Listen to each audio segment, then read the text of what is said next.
going to make potato and fish. So for that I've chosen tuna. I've marinated it with salt, pepper and chili and then coated in breadcrumbs. There's mashed potato, oil, cream and salted butter. So now let's begin.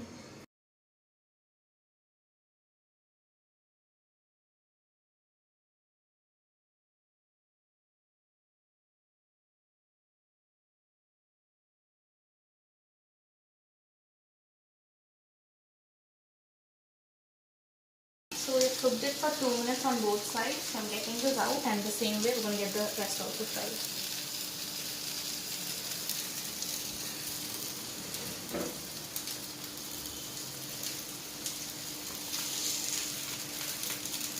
We're making the mashed potato. For that I'm going to add the potato first and then cream and then finally salted butter and then we'll be cooking it for 15 minutes.